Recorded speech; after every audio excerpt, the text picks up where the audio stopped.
श्री स्वामी समर्थ. जय जय स्वामी समर्थ. श्री स्वामी समर्थ. जय जय स्वामी समर्थ. अनंत कोटी ब्रह्मांड नायक राजाधिराज योगिराज अक्कलकोट निवासी सद्गुरु श्री स्वामी समर्थ महाराज की जय. कसे आहात सर्व स्वामी भक्तांनो? तुम्ही सदैव आनंदी राहा हीच स्वामींच्या चरणी प्रार्थना. तुमच्या सर्व चांगल्या इच्छा स्वामी महाराज पूर्ण करोत आणि आजचा दिवस तुमचा आनंदात जावो हीच स्वामींच्या चरणी प्रार्थना. प्रथम तुम्हा सर्वांचं खूप खूप मनापासून स्वागत आहे तुमच्या अनुभवांनी बनलेला भक्त आम्ही स्वामींचे या चॅनलमध्ये.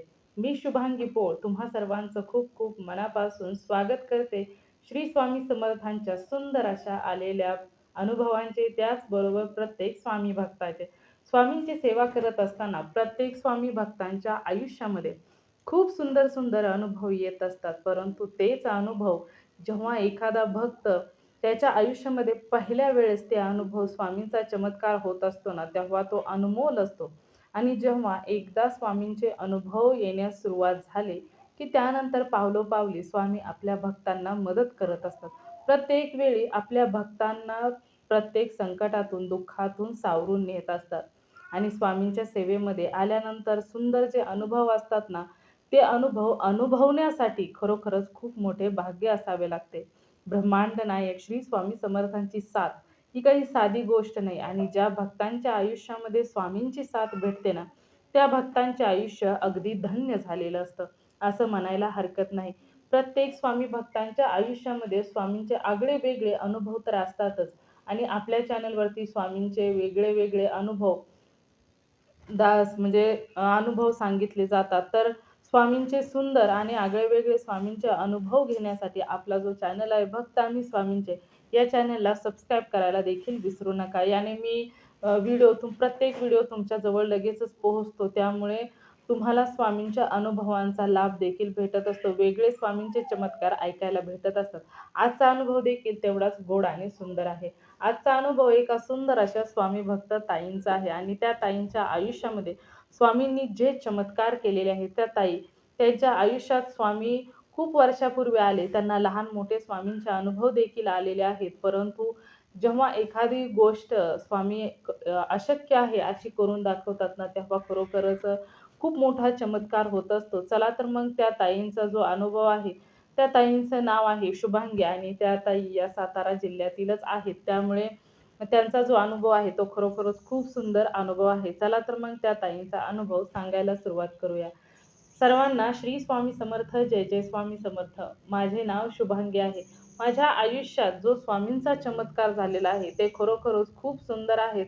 कारण स्वामींचे अनुभव येण्यासाठी भाग्य असावे लागते, असेच माझे भाग्य आहे असे म्हणायला हरकत नाही. माझ्या आयुष्यामध्ये स्वामींचे खूप अनुभव आले, खूप आले, परंतु मला मी ते सर्व अनुभव तर तुमच्याबरोबर शेअर करणार आहेच, परंतु असा माझ्यासाठी खूप महत्त्वाचा आणि मोठा अनुभव तो देखील मी तुमच्या सर्वांबरोबर अगोदर शेअर करणार आहे.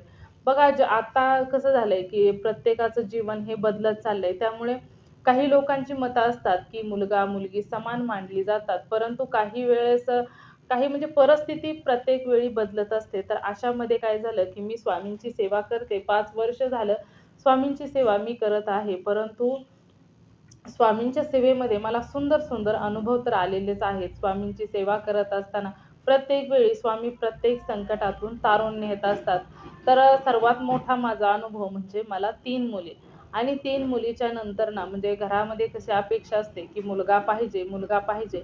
आता त्यासाठी 3 मुली, 3 शिजर. परंतु असं वाटत होतं की आपण म्हणजे वैयक्तिक मत जर सांगायचं म्हटलं तर स्वतःला जेव्हा आपण एखादी गोष्ट म्हणतो की नाही बाबा इथपर्यंत ठीक आहे, परंतु समाज हा असा घातक आहे की तो प्रत्येक वेळी प्रत्येक गोष्टीला टॉर्चर करत असतो, की हा हिला मुलगा नाही किंवा हिचे असं आहे. आणि त्याचबरोबर अशा या गोष्टींमुळे कधी-कधी एवढं टेन्शन येतं की वाटतं हां, चला काही झालं तरी चालेल, परंतु एकदाशी बघावं काय होतं. आणि तुम्हाला खरं सांगायचं जर झालं तर माझ्या आयुष्यामध्ये माझ्या जवळचाच म्हणजे नातेवाईकातीलच लोकांनी मला टॉर्चर करायला सुरुवात केली, की हिला मुलगा नाही, हिला म्हणजे हिचे आयुष्य असं, म्हणजे त्यांच्या घरामध्ये घरामध्ये देखील असं म्हणजे खूप लोकांनी काय-काय बोलायला सुरुवात केली. तर त्यानंतर ना एक जण तर असं म्हणालं, की मुलगा होण्यासाठी भाग्य असावं लागतं आणि जे भाग्यवंत लोकं असतात त्यांनाच मुलगा होत असतो. इथपर्यंत विचार झाले. कारण ज्याच्याजवळ जे नसतं त्याच्यासाठी लोकं ही खूप चिडवत देखील असतात. खूप काही ना काही बोलत असतात. तर त्यानंतर 3 शिजर होतं. म्हटलं की नाही आता बघूयाच, की आपलं नशीब कसं आहे आणि त्यासाठी ठरवलं, की आपण देखील रिस्क घ्यायची.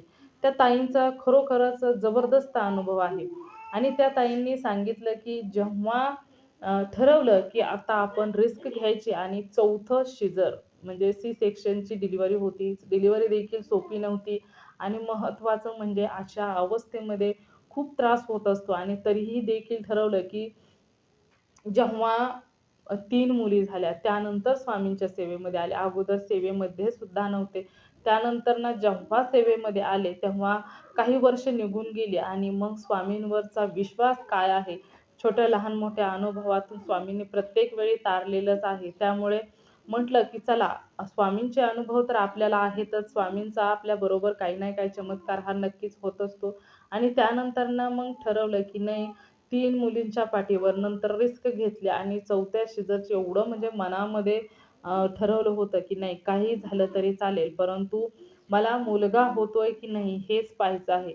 असं त्या ताईंच्या मनामध्ये आलं आणि खरोखरच त्या ताईंनी तशी रिस्क देखील घेतली. खूप म्हणजे पावलोपावली टेन्शन होतं, की काय होतंय पुढे, काय नाही. परंतु त्याचबरोबर विश्वास देखील स्वामींवर होता आणि सर्वात महत्त्वाचं म्हणजे जेव्हा 1 दीड-2 महिने झाले. त्यानंतर ना स्वामींच्या पुढे 2 चिठ्ठ्या टाकल्या, की स्वामी मला मुलगा होईल की मुलगी? तर त्यानंतर ना स्वामींच्या पुढून एक चिठ्ठी माझ्या मोठ्या मुलीला उचलायला सांगितलं. तर त्याच्यामध्ये मुलगा होईल असं लिहिलेलं होतं. तर त्यावेळेस मनाला कुठेतरी समाधान वाटलं, की चला स्वामींनी आपल्याला होकार दिलेला आहे आणि सर्वांची इच्छा पूर्ण होईल.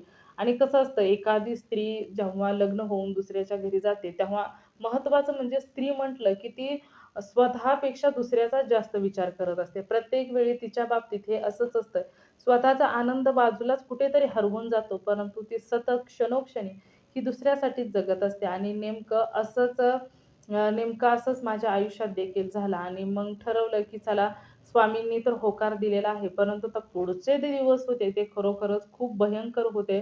कारण ज्या लोकांनी साथ द्यायला हवी होती, त्या लोकांनी देखील साथ सोडून दिली. एवढं मोठं पाऊल उचलल्यानंतर कधी-कधी कसं होतं, की काही लोकं साथ देत असतात, कधी-कधी काही लोकं साथ देत नाहीत. काहींना बरं वाटतं, काहींना खूप वाईट वाटतं.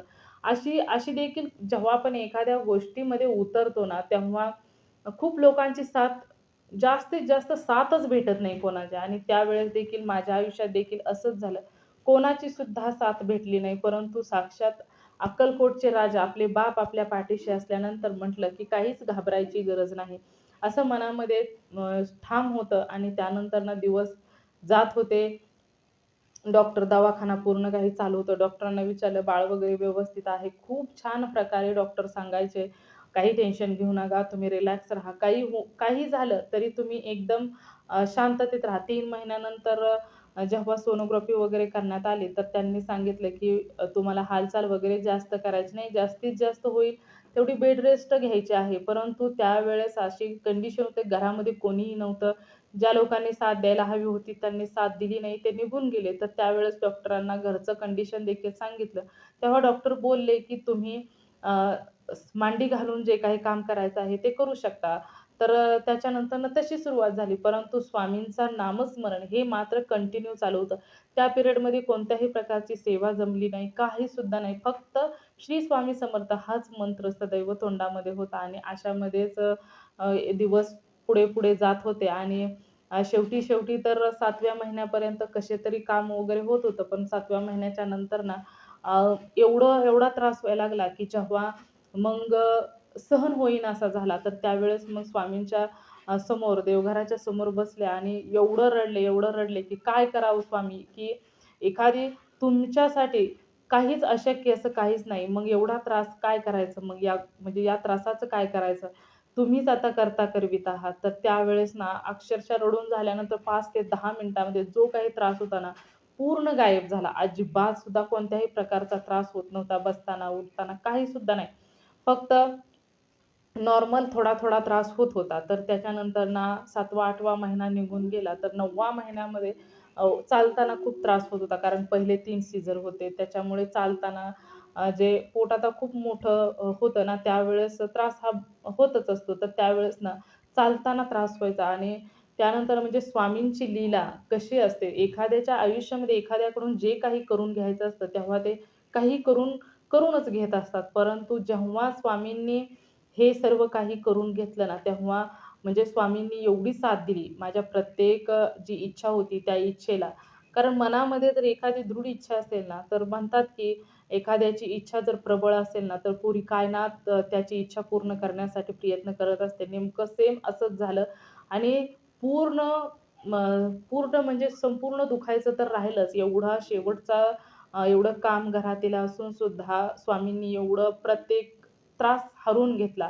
कोणताही त्रास होऊ दिला नाही आणि शेवटी तर डॉक्टरांनी सांगितलेलं होतं, की आपल्याला अगोदरच सीझर करावं लागेल. तर त्यावेळेस मात्र अगोदर सीझर करायचं म्हटलं, परंतु अशी भीती वाटत होती, की जर पुढे काय प्रॉब्लेम जर झाला न दुखताच, तर 9वा महिना निम्माच झाला होता. अचानकच कळा चालू झाल्या आणि कळा चालू झाल्यानंतर पोटात वगैरे दुखायला सुरुवात झाली. तर लगेचच आता 4थं सीझर होतं. रिस्क नको म्हणून लगेचच गाडी केली आणि दवाखान्यामध्ये निघून गेलो. तर दवाखान्यामध्ये गेल्यानंतर डॉक्टरची टीम तयारच होती. आम्ही इथूनच फोन केलेला होता. तर डॉक्टर तयार होते. डॉक्टरांनी लगेचच सिझेरिंगला घेतला आणि महत्त्वाचं म्हणजे जातानाच मी स्वामींच्या पाया पडले होते आणि स्वामींना सांगितलं, की "स्वामी तुम्ही माझ्याबरोबर चला." याच्या व्यतिरिक्त स्वामींना काहीच सांगितलं नाही. "तुम्ही फक्त माझ्याबरोबर चला. प्रत्येक श्वासाबरोबर तुम्ही तिथे थांबा." असं स्वामींना प्रार्थना केली. जेव्हा तिथं गेल्यानंतर सिझरला वगैरे घेण्यात आलं, तर त्यावेळेस जेव्हा सिझरला घेण्यात आलं, तर तिथं साक्षात स्वामी माझ्याबरोबर होते, असं म्हणायला हरकत नाही. कारण जेव्हा ॲडमिट वगैरे झाले, तर तिथे कोणत्याही प्रकारची भीती वाटत नव्हती, काहीही नाही. तर जेव्हा म्हणजे सिझरिंगला वगैरे सुरुवात झाली, तर त्याच्यानंतर माझ्या मनामध्ये, तोंडामध्ये फक्त श्री स्वामी समर्थ, श्री स्वामी समर्थ हाच जप चालू होता आणि म्हणजे डॉक्टरांनी काहीच सांगितलं नाही. सिझरिंग वगैरे पूर्ण झालं, परंतु डॉक्टरांनी काही सुद्धा सांगितलं नाही, की तुम्हाला बेबी बॉय झाला किंवा बेबी गर्ल झाली, काहीच नाही. आणि त्यावेळेस ना फक्त नामस्मरण चालू होतं, काहीच नाही. आणि "स्वामी तुम्ही या, स्वामी तुम्ही या इथे." एवढाच हट्ट स्वामींच्या जवळ चाललेला होता. तर असा हा हट्ट ना खरोखरच खूप भयंकर होता. त्याच्यानंतर ना सीझर वगैरे झालं आणि रूममध्ये आणून ठेवलं. तर म्हणजे रूममध्ये आता पूर्ण भूल वगैरे होतीच. त्याच्यामुळे काही जाणवत नव्हतं. तर नंतर ना जेव्हा शुद्धीवर आले, तर त्यावेळेस डॉक्टर वगैरे म्हणजे बोलले, की "तुम्हाला जाणवतंय का काय? तुम्हाला म्हणजे शुद्ध वगैरे आम्ही काय बोलतोय ते समजतंय का?" अशा प्रकारे डॉक्टरांनी विचारायला देखील सुरुवात केली. तर त्यानंतर ना पूर्ण म्हणजे शुद्धीवर आल्यानंतर मिस्टर वगैरे जवळच होते. तर त्यांना विचारलं, की त्यांनी म्हणजे मी डोळे उघडले, की लगेचच त्यांनी देखील सांगितलं, की "काही नाही, स्वामींच्या कृपेने सर्व काही व्यवस्थित झालेलं आहे. ऑपरेशन देखील डॉक्टरांनी सीझरमध्येच केलेलं आहे." आणि महत्त्वाचं म्हणजे एवढं की ते बोलले, की पावणे 4 किलो म्हणजे 300च ग्रॅम कमी होतं, नाहीतर पावणे 4 किलोचं बाळ भरलेलं होतं. म्हणजे एवढं जबरदस्त या अवस्थेतून स्वामींनी साथ दिली. ही खरोखरच माझ्यासाठी खूप महत्त्वाचं होतं आणि त्याचबरोबर 3 सीझरच्या नंतर ऑपरेशन देखील करायचं होतं. आम्ही प्रयत्न देखील केला. परंतु अ, जे ते जिथं-जिथं आम्ही दवाखान्यामध्ये विचारलं, ते बोलले, की 3 सीझर आहेत, तर तुमचं ऑपरेशन हे टाक्यावरचं होईल. म्हणजे 5 टाक्यावरचं ऑपरेशन होईल किंवा 3 टाक्यावरचं ऑपरेशन होईल. परंतु तुम्हाला ऑपरेशन जर करायचं असेल, तर तुम्हाला टाक्यावरचंच ऑपरेशन करावं लागेल, असे त्यांनी बोलले. तर त्यावेळेस मग जे घरची लोकं आहेत, तर ते मला बोलले, की "मग टाक्यावरचंच ऑपरेशन करायचं असेल, तर मग अजून एक चान्स घेऊया आणि मग ऑपरेशन आणि सीझर त्याच्यामध्ये सर्व काही होईल." परंतु स्वामींनी म्हणजे मुलगा-मुलगी हे समान आहे, याच्यामध्ये माझ्या मनामध्ये कोणत्याही प्रकारचा काही शंका नाही. परंतु समाज एखाद्याला कसा प्रवृत्त करतो किंवा एखाद्याला कसा टॉर्चर करतो. शहरामध्ये राहिल्यानंतर खूप वेगळं वातावरण असतं शहरामध्ये, की तिथं आसपासची लोकं काहीच बोलत नाहीत. त्यांना कोणाशी घेणं नसतं, देणं नसतं, काही नसतं. परंतु गावचं ठिकाण म्हटलं ना, की एक लहान मुलगा कमीत कमी 1 ते 1.5 वर्षाच्या मुलाला जेव्हा तो चालायला लागतो ना, तेव्हा त्याला संपूर्ण गाव ओळखत असतं. त्यामुळे गावामध्ये ना कोणतीही गोष्ट असो, लहानातली लहान असो किंवा मोठ्यातली मोठी असो, संपूर्ण गावाला माहीत होत असते.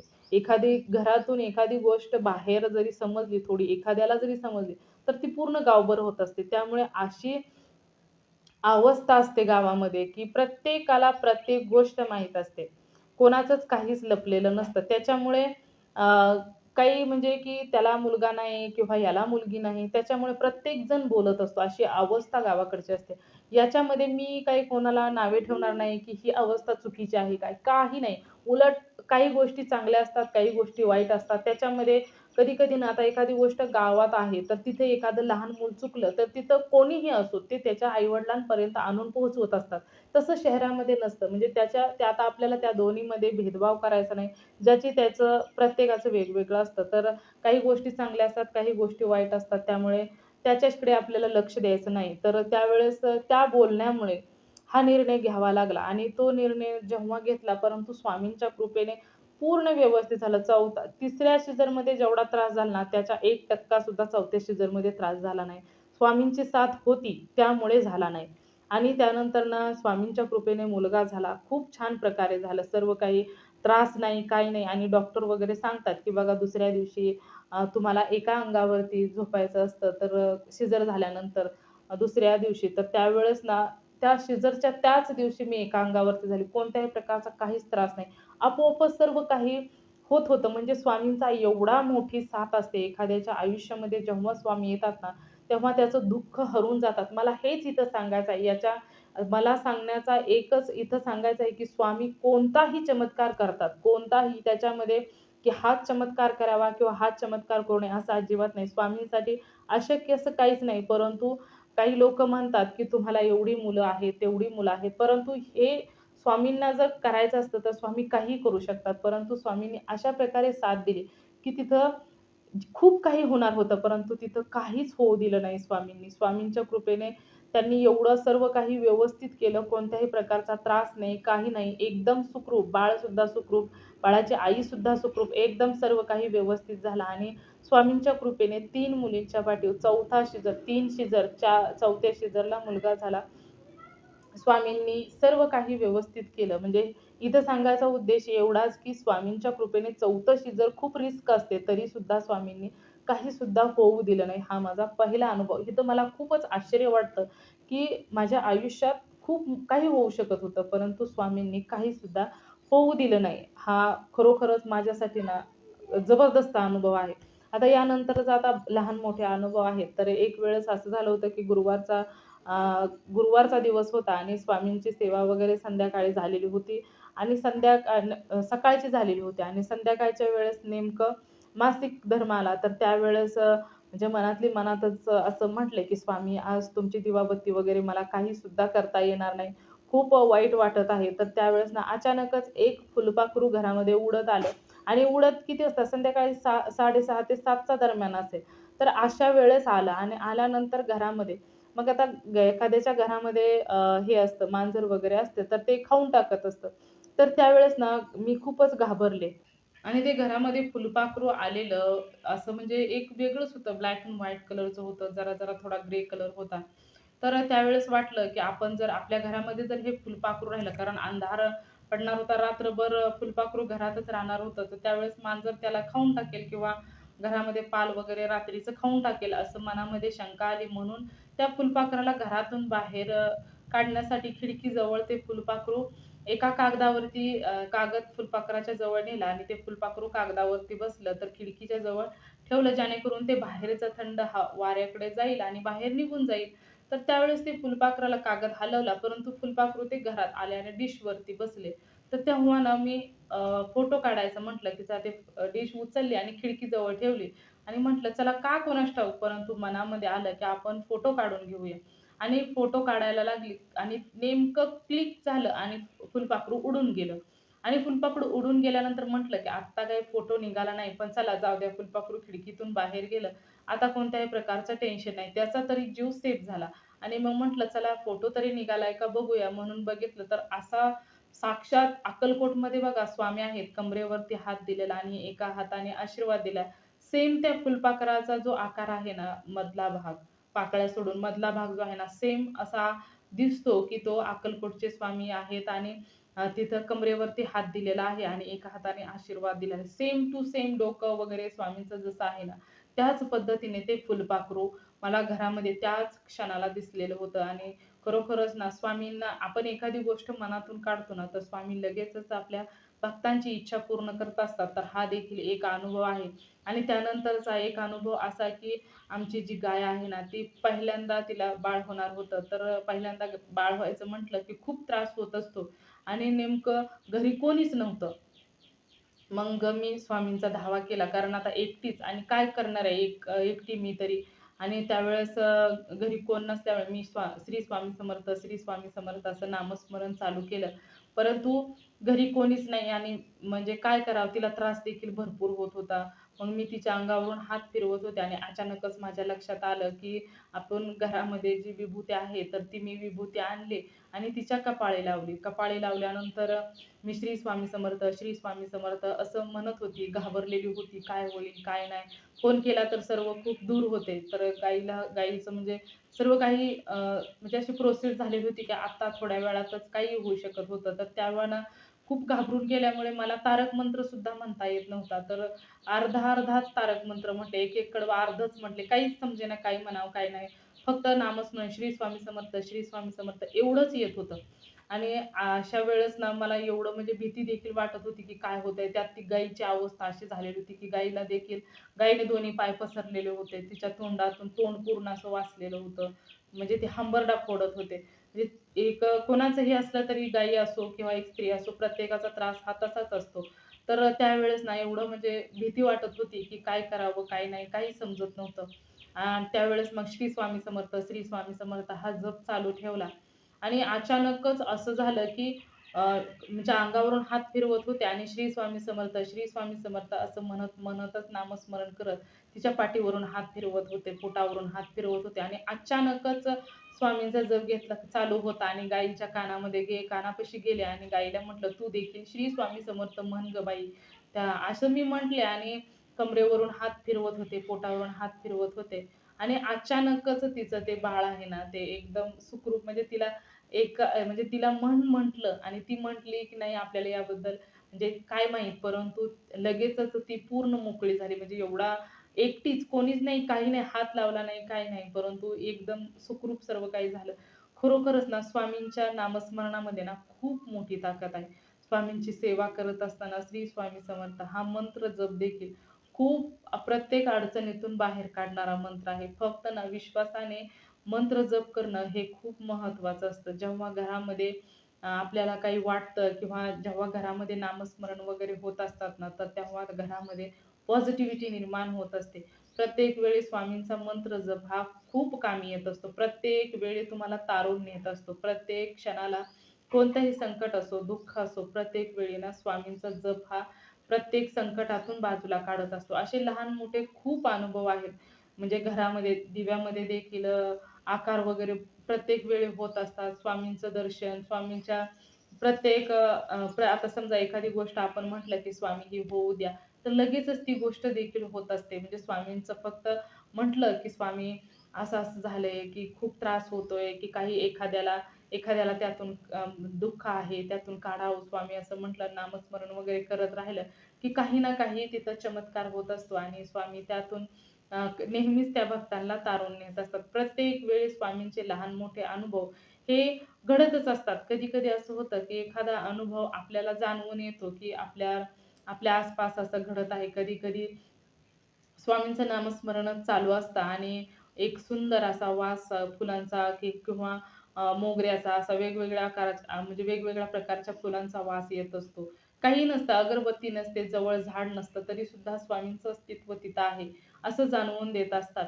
खरोखरच स्वामींच्या सेवेमध्ये आल्यानंतर खूप सुंदर-सुंदर अनुभव देखील होत असतात आणि हां, महत्त्वाचं म्हणजे स्वामींच्या सेवेमध्ये आल्यानंतर ना, म्हणजे एक अद्भुत अशी शक्ती आणि खंबीर अशी साथ आपल्याबरोबर आहे. हे आपल्या सर्वांना जाणवत असते. कारण स्वामींची सेवा करत असताना स्वामींचं एकच वाक्य आहे, "भिवू नकोस, मी तुझ्या पाठीशी आहे."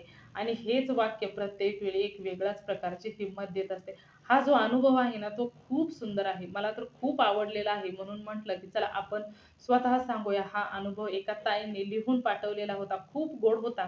म्हणून म्हटलं, की आपण हा अनुभव स्वतः सांगूया, सर्वांच्या समोर मांडूया हा अनुभव. म्हणून मी आज स्वतः तयार होऊन तुमच्या समोर आलेली आहे. हा अनुभव मला खूप आवडलेला आहे. जेव्हा अ, कुठेही असू द्या बघा, आता सी सेक्शनची डिलिव्हरी असते ना, तर 2 डिलिव्हरीच्या नंतर ना रिस्क असते, की कोणताही डॉक्टर म्हणजे तयार होत नाही, की तुम्ही 3ऱ्या सीझरला किंवा 4थ्या सीझरला परवानगी देतच नाही मुळीच म्हणजे. परंतु इथं स्वामींच्या कृपेने 4था चान्स घेऊन सुद्धा स्वामींनी तिथं पॉझिटिव्ह रिपोर्ट दाखवला आणि महत्त्वाचं म्हणजे 3ऱ्या सीझरच्या नंतर 6 वर्षाचा गॅप होता. 6 वर्षाच्या नंतर 6 वर्ष 3ऱ्या सीझरला इतका भयंकर त्या ताईंनी त्रास सहन केला आणि 4थ्या सीझरला काहीच त्रास नाही. कारण त्या सीझरच्या नंतर ताई स्वामींच्या सेवेमध्ये आल्या होत्या आणि 4थ्या सीझरला काहीच त्रास नाही. मग तुम्ही इथे काय म्हणाल? एक जादू म्हणाल किंवा चमत्कार म्हणाल किंवा ईश्वराची कृपा म्हणाल, काहीही म्हणा, परंतु ते खरोखरच मिरेकल होतं.